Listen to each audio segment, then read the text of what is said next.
সদ্য স্বাধীনতা প্রাপ্ত দেশে দেখা দেয় অরাজকতা, দুর্নীতি, হত্যা, সংঘর্ষ, সন্ত্রাস। দেখা দেয় করুণ দুর্ভিক্ষ।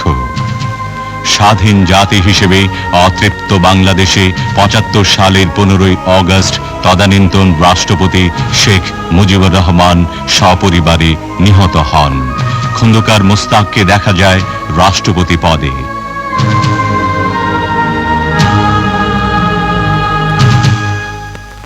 মেজর জেনারেল জিয়াকে নিযুক্ত করা হয় সেনাবাহিনীর প্রধান হিসেবে। ৩রা নভেম্বর ব্রিগেডিয়ার খালেদ মোশাররফের নেতৃত্বে এক সামরিক অভ্যুত্থানে খন্দকার মোস্তাক ক্ষমতাচ্যুত হন। বিচারপতি সাইম হন রাষ্ট্রপতি। জেনারেল জিয়াকে করা হয় গৃহবন্দী। এক চরম অরাজকতার সৃষ্টি হয়। জেগে ওঠে সিপাহী জনতা।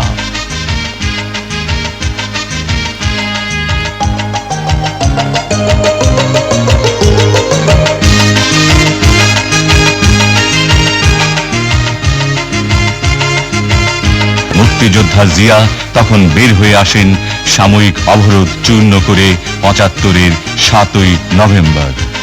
সিপাহী জনতার ডাকে ও সারা দেশের আহ্বানে আবারও উচ্চারিত হল ৭১-এর সেই অকুতভয় অনলবর্ষী কণ্ঠ, আমি জিয়া বলছি।